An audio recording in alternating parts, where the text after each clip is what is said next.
एक दफ़ा का जिक्र है। एक छोटे से गांव में एक नन्हा सा बच्चा रहता था जिसका नाम अय्यान था। अय्यान को चांद देखना बहुत पसंद था। वो हर रात छत पर चढ़कर तारे गिनता और चांद से बातें करता।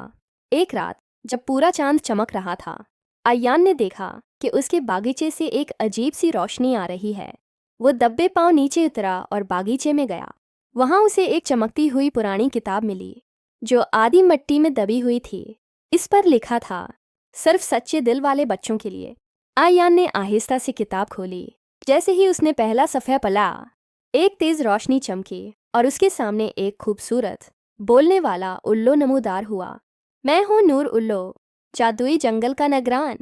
उल्लू ने नरमी से कहा, तो तुमने मेरी किताब खोली है, इसका मतलब है तुम्हारा दिल सच्चा है।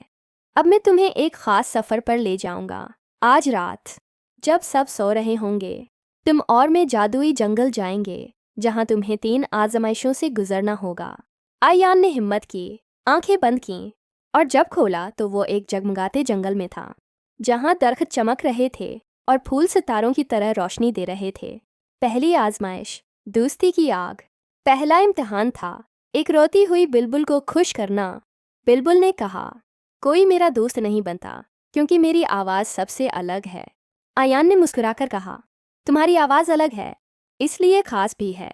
ख़ास चीज़ें हमेशा खूबसूरत होती हैं। बुलबुल ने पहली बार मुस्कुराया और खुशी से गाना गाने लगी। पहला इम्तिहान मुकम्मल। दूसरी आजमाइश, सच्चाई का सफ़र। अब अय्यान को एक अंधेरी गार में जाना था जहां सच का आईना रखा था। अगर कोई झूठ बोले तो आईना टूट जाता था। अय्यान डरा मगर उसने हिम्मत की, अंदर गया और आईने में खुद को देखा। एक बहादुर नेक दिल बच्चा। आईना चमकने लगा।